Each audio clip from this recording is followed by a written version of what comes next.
All right. Talk some wrestling. What am I gonna do today? All right. I think I got it. With WWE getting ready to move Raw over to Netflix, the 2024 draft was supposed to be a game changer. But did that end up being a misstep? Today I'm going to break down the current situation and analyze what went wrong in the draft, and propose a crucial fix that could rebalance the scales, but still keep the star power on Raw for Netflix. So for anyone new here, I'm all about community and everybody having a voice. My asks of you are simple. Click the like button, voice your thoughts and opinions in the comments, and hit that subscribe button. And now, let's get to it. First things first, let's talk about the 2024 draft. This draft was supposed to be a fresh start and new opportunity for both brands, Raw and Smackdown, to reposition themselves for the new era. With Smackdown making this move to the USA Network later this month, you think WWE will load up the roster with star power to ensure that it could compete efficiently. Instead, we've seen a drastic imbalance that leans heavily toward Raw. Raw is overflowing with top-tier talent, while SmackDown seems to be a little bit left alone. This imbalance could be a major issue moving forward, especially as SmackDown transitions to the new network home. So what went wrong here?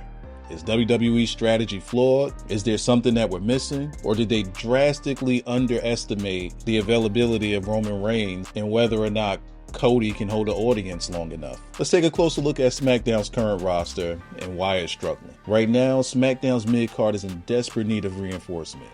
Here's a list of what we have to work with. LA Knight. He's oozing charisma, but he lacks the connectivity in his matches.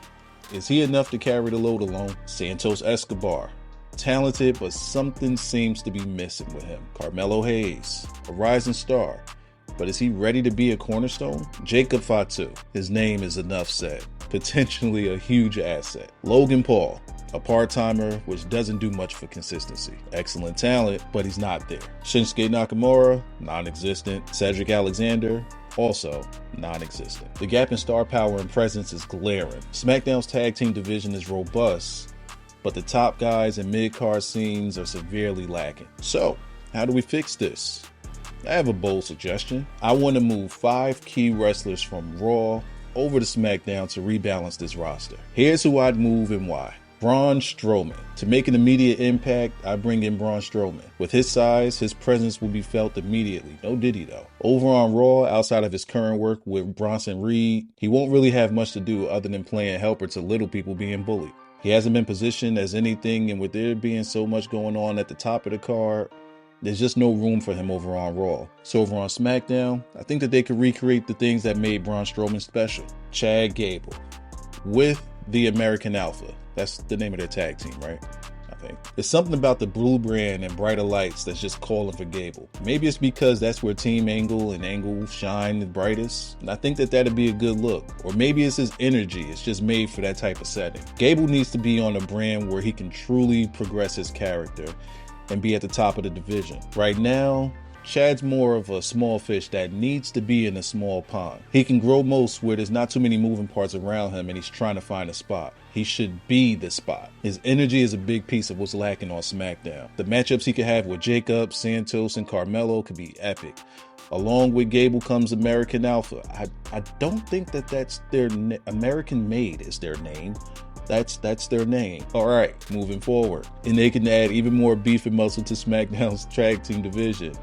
Ivy Nile, she would be a good addition to the women's roster as well. So with Gable comes a whole lot of utility. Midcard Jey Uso. His story is already in motion. He's someone that's interchangeable in many ways. He can play around in the main event scene until the big boys come back around. He can add even more depth to the midcard scene. And he can have excellent matches with the guys that can wrestle more of his style. And then he could slide right back into the tag team division with his brother if need be. Jey Uso's versatility makes him a candidate. His presence adds a whole lot of depth to that SmackDown roster from top to bottom. You can put him anywhere. Sami Zayn. He's a mid-card dude. Probably should just retire. But I guess he could be an extra body there, I guess. But he still has a lot to offer. He can provide some experience and excitement to SmackDown's mid-card.